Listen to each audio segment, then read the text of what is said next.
To anyone who lives in areas near vast open lands like I do, I'm sure you've experienced firsthand why driving down rural roads at night can be dangerous. Growing up in Seattle, one of the largest cities on the West Coast, I never really had to worry about the dangers of driving in the middle of nowhere until I decided to attend college in Eastern Washington.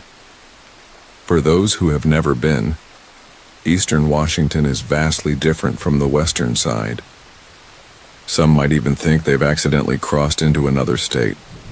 Unlike the urban and evergreen-covered West, Eastern Washington is mostly agricultural land, miles upon miles of wheat fields and dry grass, dotted with the occasional tumbleweed and windmill.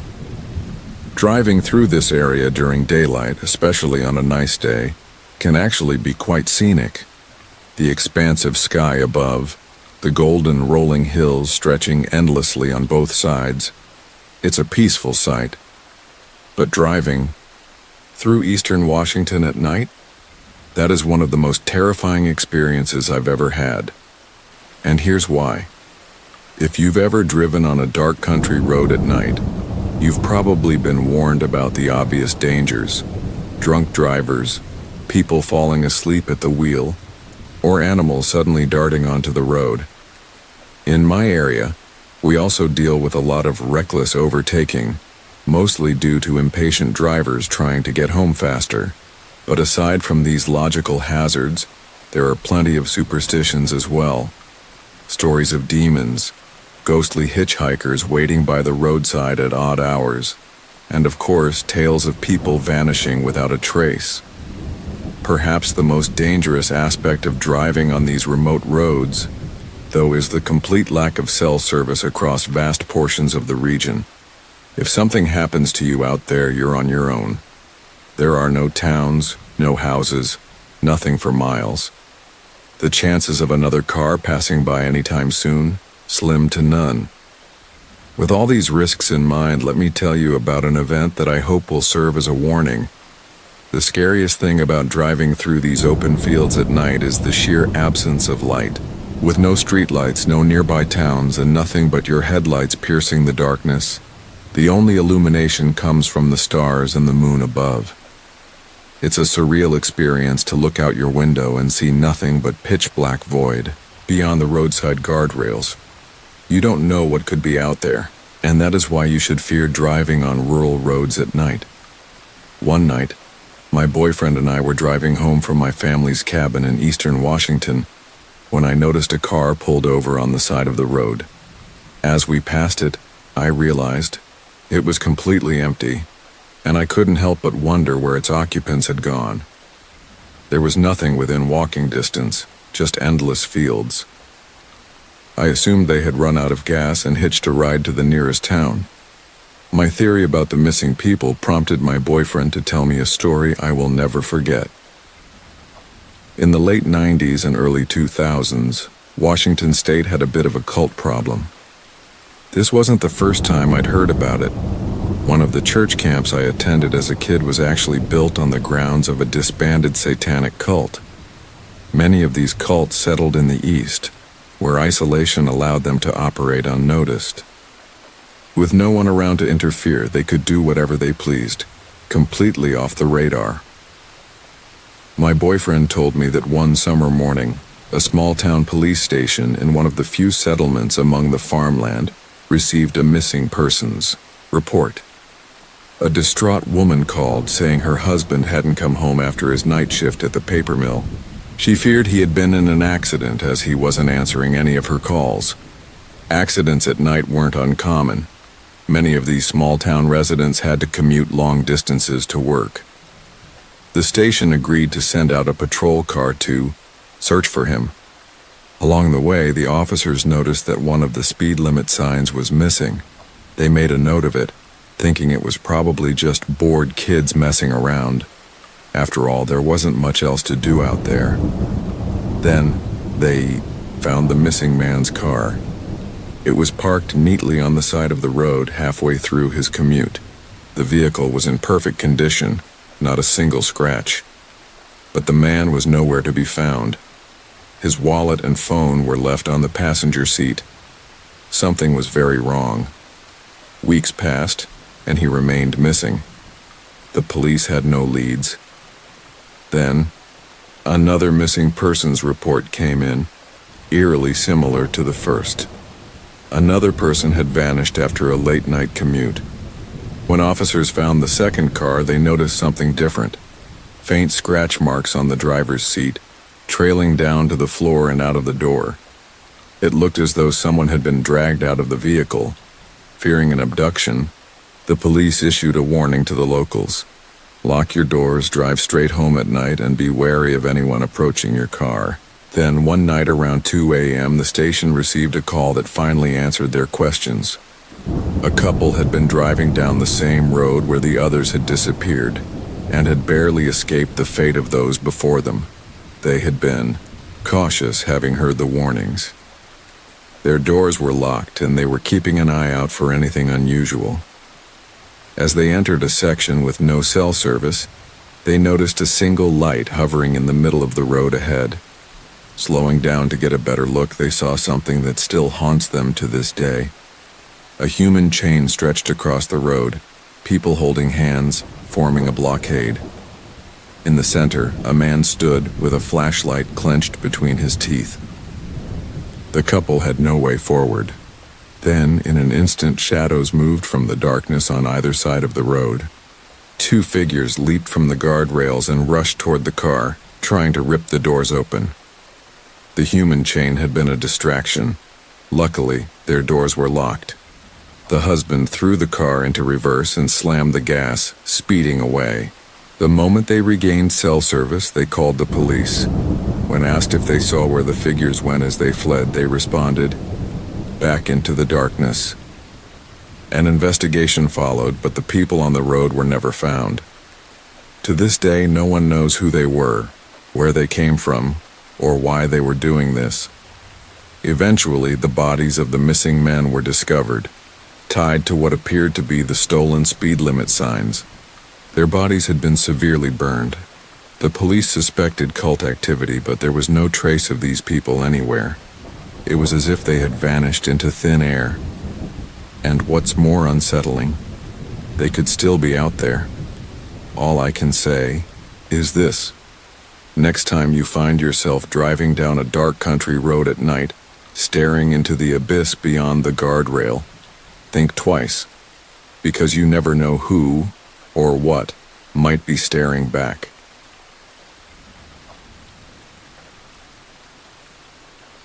It was Halloween night.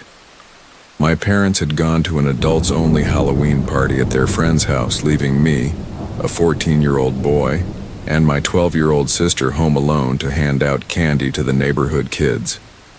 We lived on a small farm, surrounded by other farms, so Halloween was usually pretty quiet. My sister had reached the age where she thought trick-or-treating and dressing up were embarrassing, and I preferred staying home playing video games with my friends, so we typically didn't go out on Halloween. The only problem that night was that my parents forgot to buy candy. They told us to give out whatever fruit or cookies we had in the kitchen. It was embarrassing for me to hand out things kids didn't want on the one night of the year when they were supposed to get candy. But I wasn't too worried since there weren't many children in our area, so I figured we wouldn't have to open the door much. We gave away a few apples to disappointed trick-or-treaters, and by 11 p.m., we thought we were done for the night. Then, someone knocked at the door. It was late, and I didn't really want to answer it again, but I figured it was just a few late trick-or-treaters. I didn't want to be rude and ignore them when they could see the lights were still on. I went to the door and pulled it open, only to be shocked by what I saw. 4 tall guys standing there, all wearing costumes, each holding open pillowcases as if expecting candy. "Sorry, guys. We don't have any candy left. We've been handing out apples all night. I have some cookies if..." The tallest guy in the front tilted his head slightly as if confused by what I was saying, but none of them responded. I didn't know what else to do, so I started closing the door. Just as I was about to shut it completely, one of them stuck his foot in the doorway, stopping it from closing. I opened it again to ask what his problem was, but before I could say anything, his friends pushed their way inside. I yelled for my sister to run and hide before I was shoved to the ground. One of the intruders pulled a baseball bat from under his cloak and spoke in a deep voice. "We're not here for candy." Tried to push myself up, but before I could, I was kicked in the stomach, knocking me back down. I attempted to scream, but the problem with living on a farm, with so much land between you and your neighbors, is that no one can hear you no matter how loud you yell. Still, I kept screaming. It's Halloween. You really think anyone is gonna think twice about a kid screaming? One of them chuckled behind his mask and the others laughed along with him. I had no idea what they wanted, but I quickly offered them money if they would just leave us alone. Please, I don't want anyone to get hurt. I expected some kind of response, but they just laughed at my shaky voice.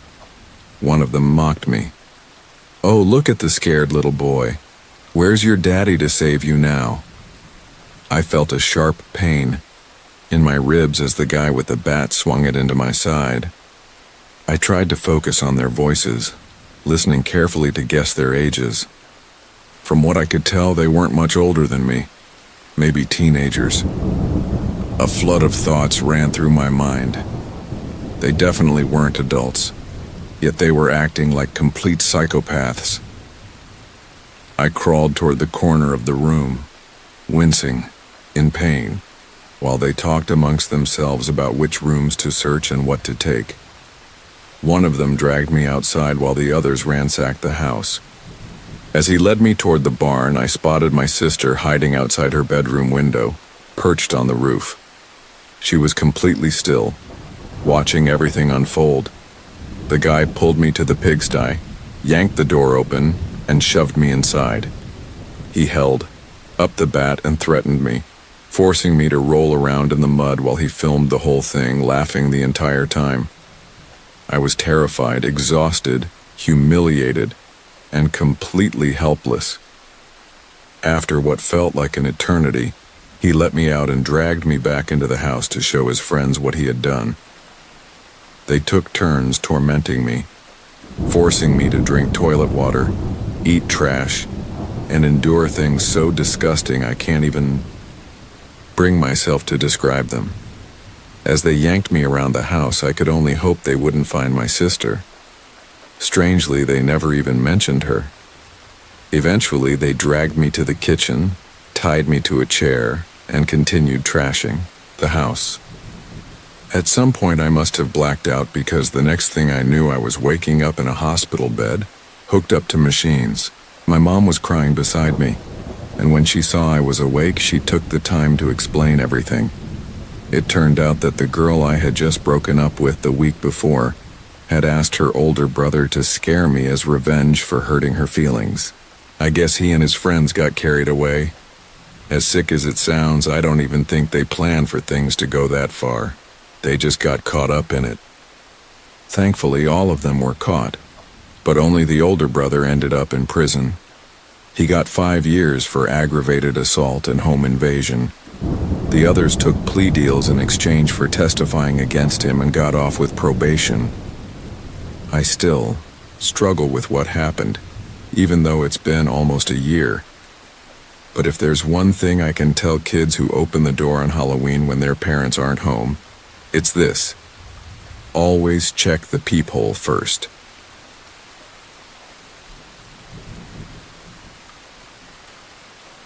I'm a cattle farmer in the Midwest. It's not the best job in the world, but it's a job, and these days finding one that pays decently is tough. Over time, I've learned to appreciate the work.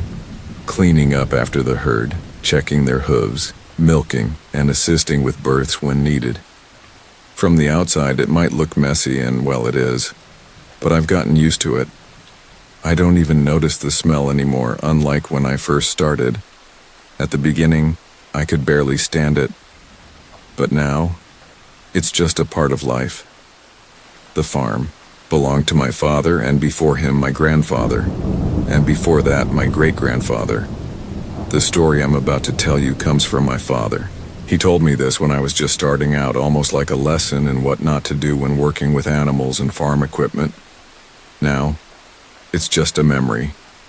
May he rest in peace. But this story has haunted me for years, and I think it's time others hear it and judge for themselves. Back in the 1960s, when my father was in his early 20s, he worked the farm alongside his own father, Robert. At the time, he hated it.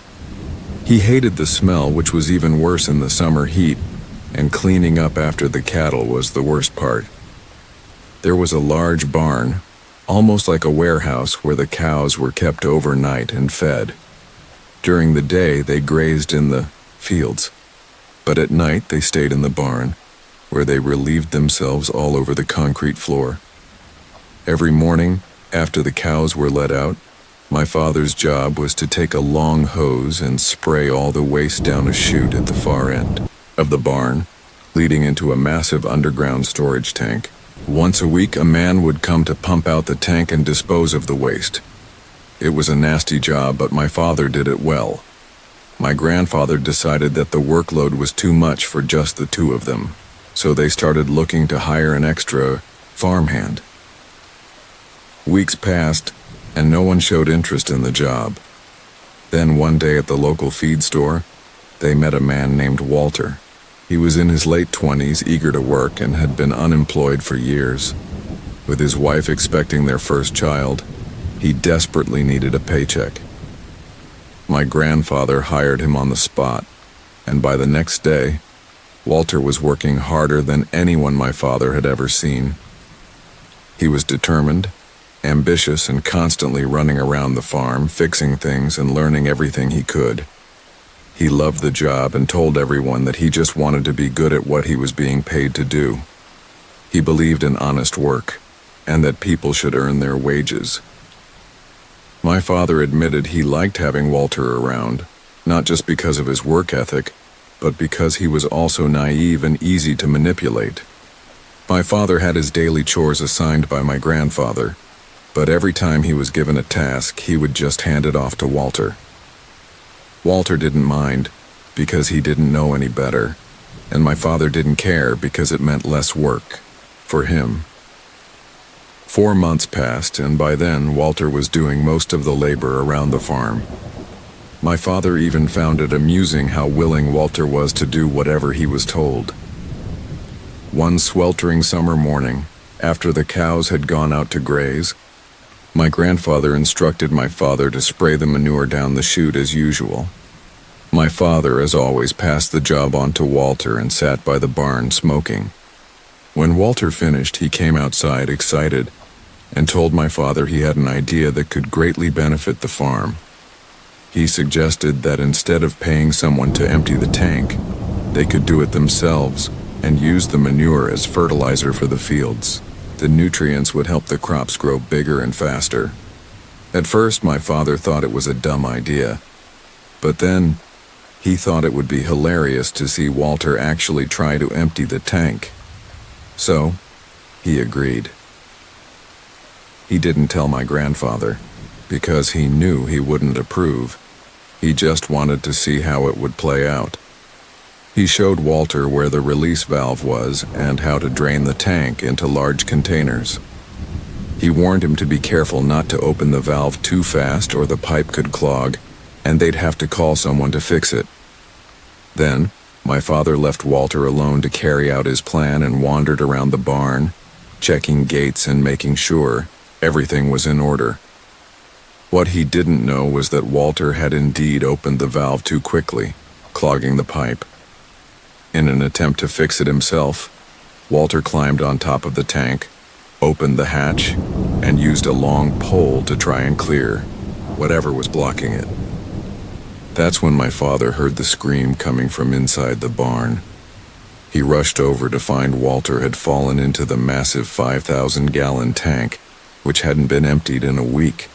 He was drowning in thick manure, desperately reaching for something to grab onto. My father sprinted up the ladder, looked into the tank, and saw nothing but Walter's hand sticking out of the murky sludge. He grabbed it and tried to pull him out, but he had no leverage from the top of the tank. He managed to hold Walter up just long enough for him to speak. Walter told my father that he had just been trying to fix it himself because he didn't want them to have to pay someone to correct his mistake. He felt guilty.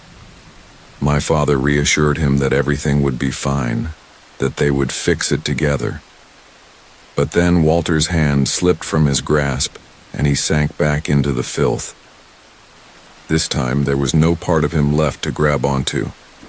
My father panicked and ran as fast as he could across the farm to find my grandfather. My grandfather immediately called for help, but by the time the police and firefighters arrived, Walter's hand had disappeared beneath the surface. There was nothing my father or my grandfather could do but stand there and wait. When they finally retrieved Walter's body, it was clear he hadn't survived. My father was horrified and blamed himself. He had known it was a bad idea, but thought it would be funny to let Walter try. His arrogance had let Walter go through with it. Walter's wife became a widow that day. She never remarried, named her son after her husband, and eventually left town. My father spent the rest of his life working as hard as Walter had, trying to honor the man he felt responsible for. He passed away in 2018, and the last thing he ever said to me was, "Never take advantage of another man's hard work."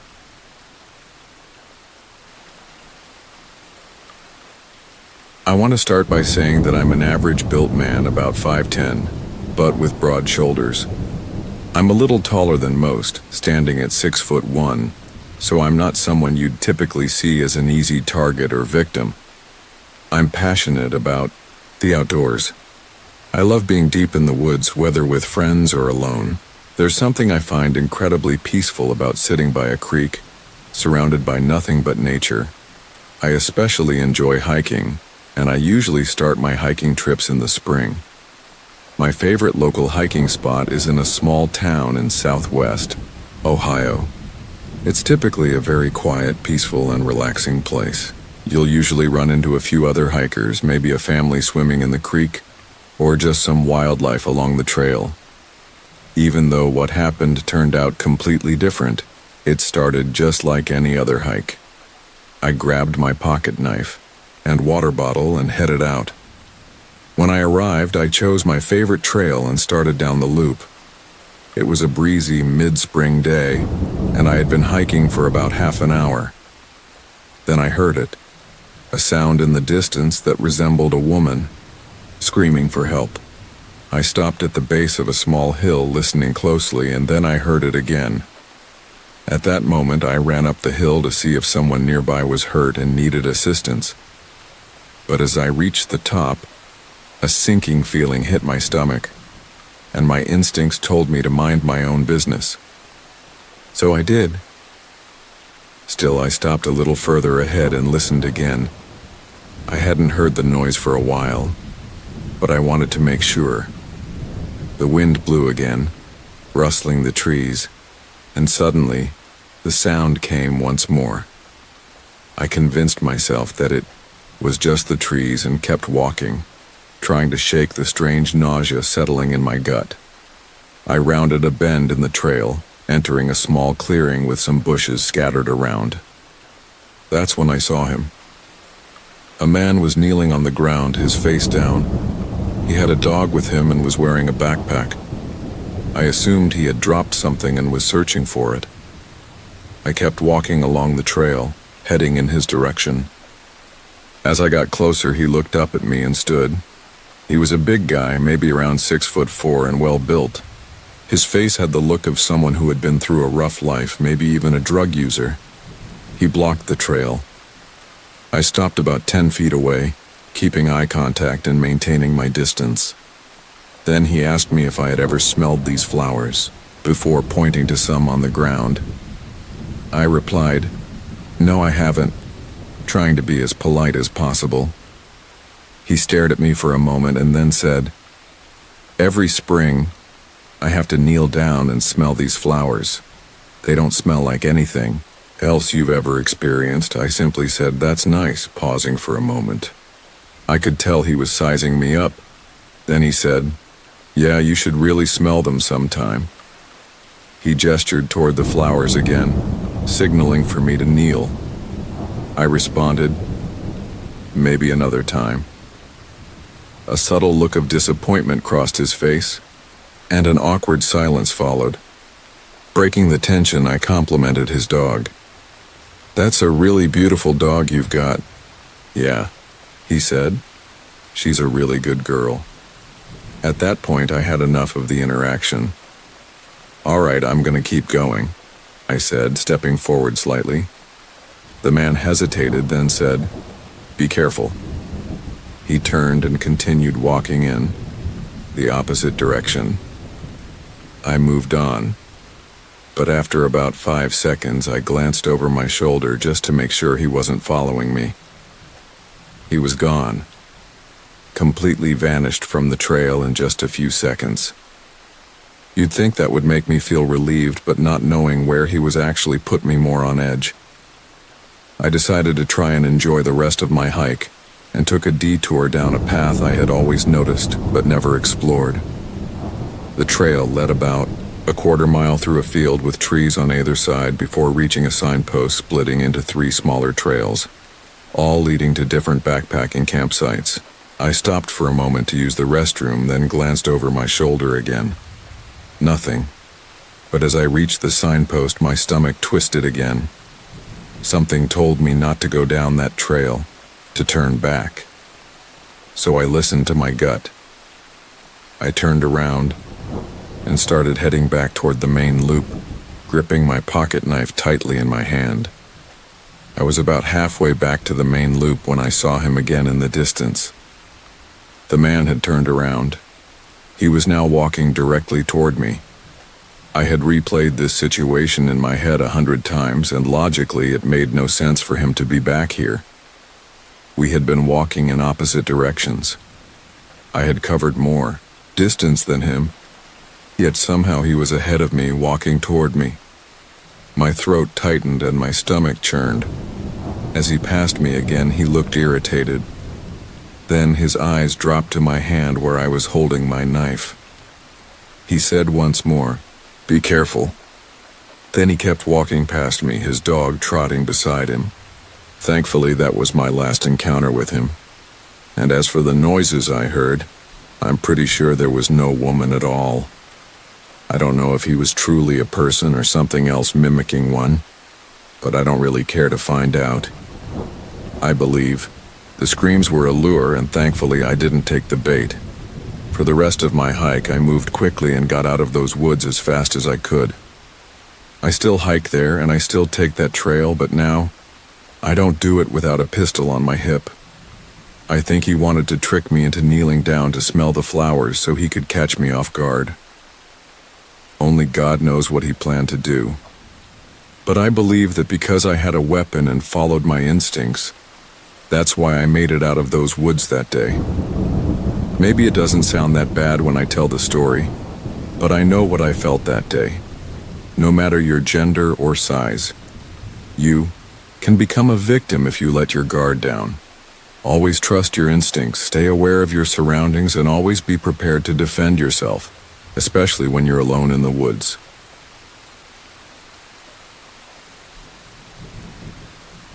Over the long weekend in September 2011, my nephew and I took my 2 children and 3 of their friends to our family's cabin by a nearby lake. Our family had owned the cabin since they moved to Canada in the 1950s. It was located in a rural part of Alberta. Earlier that day, all 5 children ran off into the woods to play a game of tag.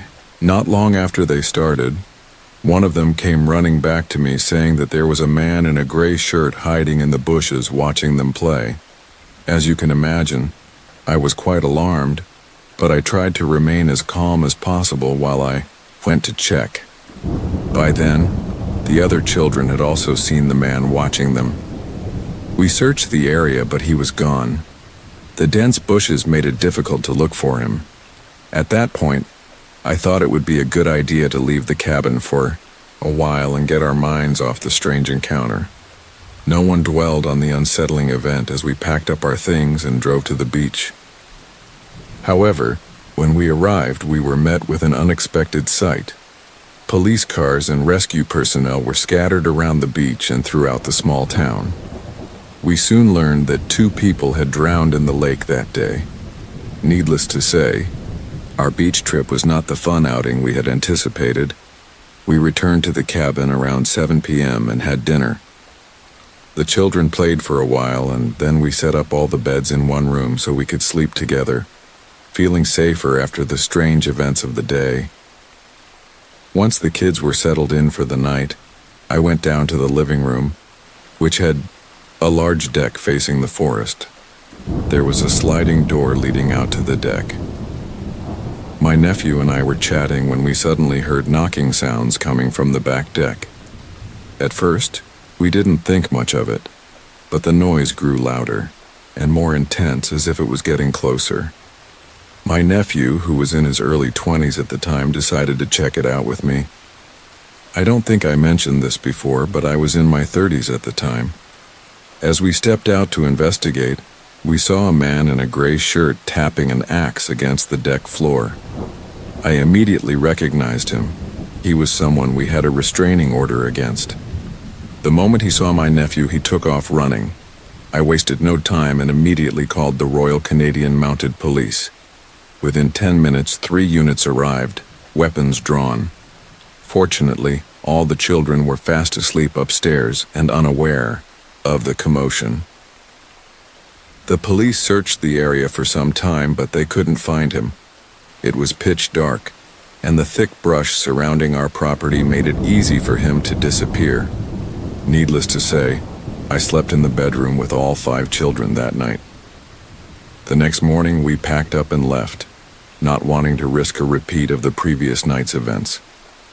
About a week later, when we returned to the cabin, we discovered something chilling. On one of the windows facing the forest, the word "dead" had been scratched into the glass.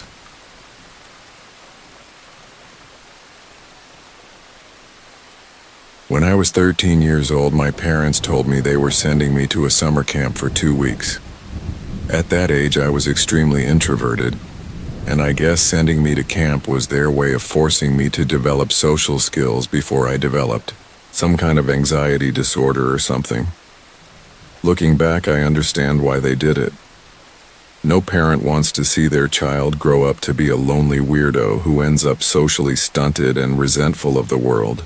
I guess going to camp that year actually did make me a little better, more confident and capable of interacting with people, but definitely not in the way they expected.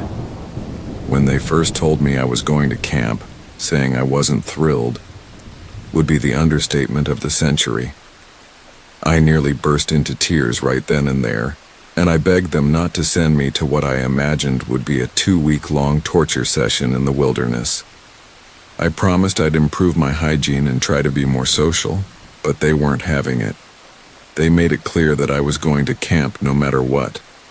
I didn't like it, and if they had to drag me kicking and screaming onto the waiting bus, so be it. To be honest, I cried myself to sleep the night before departure, and I had to fight back tears on the drive to the bus that would take us to camp. It wasn't until I was on the bus with the other kids that I was sure I wouldn't cry anymore. And even then, I think it was mostly because I was frozen with fear, surrounded by a bunch of screaming teenagers. A trio of kids actually asked me what my deal was, and all I could do was sit there terrified as they started discussing whether I was special. It was utterly humiliating, and I seriously wondered if there was any way I could escape during a rest stop or something. But then where would I go? What would I do? It was the definition of being stuck between a rock and a hard place, and obviously, I chose the hard place over the rock. The first few days at camp were rough, to say the least. I barely talked to anyone, hated the food, and found the activities to be pure hell. I guess I was spoiled in that regard, having grown up as an only child who got to eat what I wanted and sleep in my own bedroom. So having to eat mediocre food while sharing a cabin with 6 other people was a brutal shock to the system. I was anxious enough during that first week, but it was especially intense during meal times, and that was mostly because the camp's dining hall was co-ed. Not all the girls made me nervous, though. There was one in particular named Sophia. She was the most beautiful girl I'd ever seen. Smart, graceful, confident, and popular. I spent most of my lunches and dinners staring at her, except when she looked in my direction, at which point I'd stare at my food, hoping she didn't notice me. Somehow I prayed that she'd come over and say hi to me in a charming way, while also hoping she'd stay away so I wouldn't make a fool of myself, blushing and stammering in front of her. Only one of those prayers was answered, and it led to one of the most nerve-wracking moments of my life. I'll never forget the sound of her sweet voice as she asked if it was okay to sit with me for a while. I didn't respond at all, but she was confident enough to just giggle and sit down across from me, realizing I wanted to bask in her presence more than anything else in the world. I tried to calm myself enough to speak when she started asking me my name, where I was from, and things like that. Hearing her express curiosity about me and seeing the jealous looks from some of the other boys in the dining hall gave me the first real confidence boost I'd ever had in my life. It didn't exactly make me cool or anything. I was still socially awkward and extremely anxious. But for the rest of the day, I was walking on air. The same thing happened the next evening when Sophia came over to talk to me about this, and that except this time, I actually managed to hold a full conversation. Then by the end of my first week, after I'd made friends with two other socially awkward guys, she asked me the fateful question. Sophia walked over to the table where I was sitting with my two friends and asked if I wanted to meet her at the pool that night before lights out. Now, as you might guess, something like that was completely against camp rules. Boys and girls weren't allowed to mingle outside of approved activities or in the dining hall, but that's what made it doubly special to me. Clearly, she liked me enough to risk getting sent home early and completely humiliated. There was a time when I would have jumped at the chance to be sent home early, but after meeting and talking to Sophia, I didn't want to go home at all. The risk made it exciting, thrilling, and even though I was nervous about meeting her alone, of course I said yes. We made plans on how to get down to the pool without any counselors noticing, and when the time came, my friends wished me luck and gave me some advice on how to stay calm and play it cool. Then I set off down to the pool to meet Sophia. When I got there, my heart sank when I didn't see her. I was sure she wasn't going to show up. I had pinned all my hopes on this moment, but I was also terrified of leaving in case she was running a little late and got the impression I didn't. Care. I waited 5 minutes, then 10, and finally when I heard someone approaching along the trail, who should emerge from the trees but the girl of my dreams, Sophia, holding 2 towels. As we talked, I was nervous, excited, scared, and thrilled, but above all, I felt like I was winning. I could socialize, I could date beautiful girls. I might even become one of the popular kids if I put my mind to it. My ego was swelling to dangerous levels, and you'd be right to think that. By the time Sophia actually showed up, it had inflated to the point where I couldn't see how our little meeting could possibly go wrong. And when she suggested we take off our underwear and go for a quick swim, I was so blinded by puppy love that I didn't stop to think that maybe it wasn't the best idea. We stripped down to our underwear, walked out onto the dock, and got into the water. The water was cold, but in a way it was a blessing because I could pretend I was shivering from the cold and not from the anxiety of being in my underwear in front of the most beautiful girl I'd ever seen. We swam around for a while, trying to stay as quiet as possible. And at one point, Sophia mentioned that she loved swimming and had competed for her private school back in her hometown. She told me she could hold her breath for almost a minute, which was a school record or something like that, and asked if I wanted to see her prove it. I was happy to watch her do anything at that point, so of course I agreed. When she submerged herself, I counted to 52 seconds before she came up, gasping for air. I was incredibly impressed. 52 seconds was an amazing feat, especially for a girl. her size. Then she asked how long I could hold my breath. I told her I didn't know, but that I'd be happy to dive under so she could count for me. I remember diving down and hearing her muffled counting. Her sweet melodic voice rang out and I counted along in my head, feeling my lungs start to burn as the seconds ticked by. But then she suddenly stopped counting. My heart raced as I heard something splash into the water beside me. I kicked my legs to push myself up to the surface to see what or who it was, and that's when I felt a hand on my head, pushing me down and holding me underwater. I remember opening my eyes and seeing that Sophia was no longer in front of me. Whoever was holding my head underwater was either behind me or above me on the dock. I started to panic, reaching up to pull the hand away, but I couldn't. I've always been a pretty weak kid, and the grip was strong. But then, because I was severely oxygen deprived, I completely lost the ability to think straight within seconds. I could actually feel myself starting to pass out, my lungs on fire, and it became harder and harder to fight against the force pushing me down. There was a moment when I truly thought I was going to die, and the thought sent another wave of panic through me. But then, and this is the last thing I remember before blacking out, there was this strange feeling of peace and acceptance. I wasn't panicking anymore. I just gave up trying to fight it, though I don't remember exactly how. I guess I just let myself drift into oblivion. The next thing I remember is lying on the dock, coughing up water while an adult voice asked if I could hear them. I was still dazed, and at that moment, I didn't remember what had happened to me. I was just confused and sleepy. Then, when I looked around, I saw Sophia crying while one of the counselors tried to comfort her. It was only then that I really remembered the hand holding me underwater. I had gone from the happiest I'd ever been to thinking I was going to die. I didn't know who had actually held me underwater, but Sophia's guilt made her confess to the counselor pretty quickly. Apparently, the whole thing had been an elaborate prank to mess with the overweight, anxious kid, but she hadn't known they were going to try to drown me in the literal sense. From what I gathered, she had panicked as soon as she saw them holding me underwater for too long and had rushed to get a counselor to stop it. An ambulance and the police showed up not long after I was taken to the head counselor's office, and as you might imagine, it became a huge deal. What had started as a cruel, stupid prank turned into what the police called attempted murder. The kids involved were arrested and taken away from camp that night, and the one who had actually held my head underwater ended up in juvenile detention for a couple of years. Believe it or not, my parents came to pick me up the next day, and my mom chewed out the head counselor about seeing them in court before basically shoving me into the car.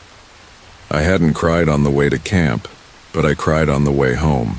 It was a mix of emotions: relief to be leaving a place where I'd almost died, sadness at leaving the first real friends I'd ever made, and sadness at leaving Sophia too. I know she was at the center of the prank aimed at me, and don't get me wrong, I was bitter about that, but she'd also cared enough to run for help when she realized they were actually trying to hurt me. I can't tell you how much that meant to me. And looking back, I realize it sounds crazy, but in my 13-year-old brain, it was all the proof I needed that she really did like me in some way, even if it wasn't the way I wanted. In a strange way, almost dying at summer camp turned out to be one of the best things that ever happened to me. I realized that the worst thing in the world, death, wasn't actually such a bad concept when you really faced it. There was a moment of acceptance and peace, and after that, nothing really scared me anymore. I knew I could make friends. I knew I could be brave. Things I thought I'd never be able to do, like talking to girls or learning to skateboard, suddenly seemed possible. I even lost a few pounds by actually going outside and socializing with the new friends I made at school through skateboarding. The only real downside was that I developed a fear of deep water. I haven't gone swimming since that day, and the Idea of going on a cruise or even just being on a boat makes me break out in a cold sweat. Going to camp that summer helped me overcome my social anxiety in a big way. I guess there was a price to pay, but strangely, I'm still glad I went through the whole experience because now I'm not afraid of the thing that controls so many other people and sometimes dictates their entire lives. I'm not afraid of death, and I guess that lets me live a little more than others.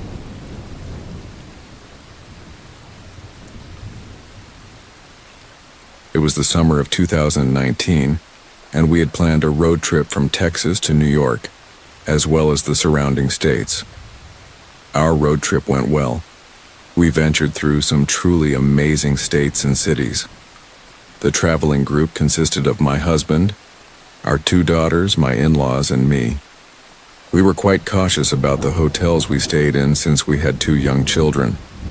La Quinta had great reviews in the suburbs of Washington, D.C., so we decided to stay there. However, when we arrived at that specific hotel, we noticed that the surrounding area was quite rough, even though the entire street was lined with hotels, like Radisson, Marriott, True, La Quinta, and Days Inn, just to name a few. The shopping complexes and restaurants nearby looked run down. My family stayed in the car while I went into the lobby to check in. As I walked towards the entrance, a woman followed me from my car and asked for money. That was the first red flag, and I rushed inside. I called my husband to drive around while I checked in. We decided to stay since it was only for one night, but out of caution, we shared a hotel room with my in-laws because the area felt unsafe. We figured having more people around would be a good idea. After settling in, my husband and I went out to get pizza for the family. We returned with the food and spent the rest of the evening resting in the hotel room. It wasn't a bad night. The next morning, we went down for a continental breakfast. After breakfast, I stood near the car, loading our luggage, which my husband and father-in-law had brought down. My mother-in-law stayed upstairs with me. At the time, our youngest was 6 months old, and our eldest was 3 years old. They both went down with my father-in-law and my husband. Since my husband and I always held their hands whenever we went anywhere, this time was no different. My mother-in-law carried our 6-month-old, while my husband and father-in-law took the 3-year-old down. Since they had forgotten something upstairs, we decided that my husband and I would stay downstairs to load the car, while my mother-in-law held our youngest. My father-in-law went back up with our eldest to retrieve the forgotten items. As we continued loading the car, my in-laws went upstairs to ensure all our luggage was packed. Then, my husband went up for a final sweep of the room. Suddenly, my husband shouted that our eldest was not with them. I immediately slammed the trunk shut and went into full panic mode. I began yelling her name and running around. My husband ran around the second floor, knocking on neighbors' doors and checking the hallways. My in-laws were frozen near the staircase, staring into empty space in shock. Some hotel guests started helping us look around the area. The police, who were nearby, heard my screams and arrived within a minute. The officers took our description and began asking for photos. Finally, our eldest came down from the 3rd floor. We hadn't checked the 3rd floor because all of this had happened within 4 minutes, and we were searching everywhere frantically. We were beyond grateful to have found her. We left that hotel immediately, and since then, we never stay in any hotel that seems questionable. We now spend extra money to stay in safe and reputable hotels. We assumed she had gone upstairs because at home we have a staircase, and she probably went up looking for her dad. However, what unsettled us was that there had been a housekeeper on the 3rd floor watching us from above. Her gaze was eerily emotionless and cold as we searched. I later called the hotel and requested to see security footage, but we never received anything. We decided to let it go since our daughter was safe with us. Now, at 6 years old, she still remembers some details from that day. She told us that the housekeeper waved at her and then went upstairs. Shortly after, She heard me yelling her name. Parents, please be extra cautious when traveling, especially if you have young children. My husband and I no longer let our children out of our sight, and we no longer rely on anyone else to watch them, not even family.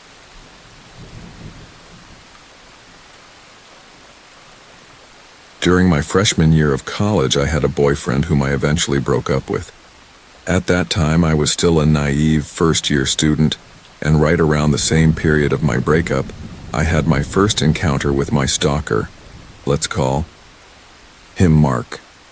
Mark was incredibly strange, and I had absolutely no interest in him. He once stood outside my dorm building and asked me something along the lines of wanting to go out with me. I told him no and that I had a boyfriend, which was obviously a lie. I quickly brushed off the conversation, ignored the interaction, and forgot all about it. That conversation happened in the fall semester. When the academic year ended, I went home for summer break. Out of nowhere, I received a Facebook message from Mark. It started as a simple greeting but then escalated. He told me that I had to respond to him, or he would hurt me. He wasn't joking. He sent the exact same message over 100 times. Yes, I counted. It was terrifying. I called my mom and told her everything that had happened. At that point, I barely even knew this guy, and we had only interacted for mere seconds. While I was on the phone with my mom, he continued sending messages. Different ones this time. It was as if he was having a conversation with me, even though I wasn't responding. One moment he would profess his love for me, and the next, he would talk about how he wanted to hurt me and how he would kill me. As you can imagine, I blocked him immediately. My mom insisted that I call the police. When they arrived, they made a report, but essentially just told me to report him to my school. My dad later called the college and told them that this guy shouldn't be allowed in the same dorm building as me when I returned for the fall semester. However, the school told him that unless he physically harmed me, they couldn't do anything. So basically, until he acted on his threats, all I could do was be cautious and watch my back. After blocking about 5 different accounts of his, I didn't hear from him for the rest of the summer. When the fall semester started, I didn't see him for the first few weeks. Then one day, while I was eating in the cafeteria with a friend, he suddenly appeared behind me, placed a gift bag on my table, and walked away. I told my friend to throw it out, but she insisted on opening it. I refused because I didn't want him to think I appreciated it. At that point, in my opinion, he was completely delusional. She opened the bag, and inside were 2 of my favorite candies. How did he know that? After thinking about it for a few days, I realized that I had an old model mayhem profile where I had listed my favorite candy. Clearly, he had searched for me online. There was also a letter inside filled with apologies, blah blah blah. After that day, things were quiet for a while. I would see him around, and he would always give me this incredibly creepy side-eye stare. The kind where someone watches you from the corner of their eye. That was when I decided I had to leave the school. I transferred to another college in the spring. Even after leaving, I continued receiving messages from him. I kept blocking account after account. Then he started tweeting at me, sending all kinds of unhinged threats. Somehow he even got my mom's phone number. Eventually, my mom contacted his mother because that was the number he had called from. That's when we learned why he had been stalking me and sending those terrifying messages. First, his mother revealed that Mark was actually 26 years old. It was insane to think that my college allowed a 26-year-old to live in a dorm with 17 and 18-year-olds. I mean, I'm 28 now, and I would never consider living in a dorm. She also told us that Mark was schizophrenic and that when he wasn't on his medication, he would hear my voice in his head. Keep in mind, I had only met this guy once. We had a brief interaction and never spoke again. How could my voice possibly be stuck in his head? His mother assured us that she would make sure he took his medication so that he wouldn't contact me again. That was when I decided enough was enough. I needed to get a restraining order. Not that it would physically keep him away from me, but at least it would be some form of legal protection. After that, I never heard from him again. So, Mark, if you ever come across this and recognize yourself in this story, I sincerely hope you never try to contact me again.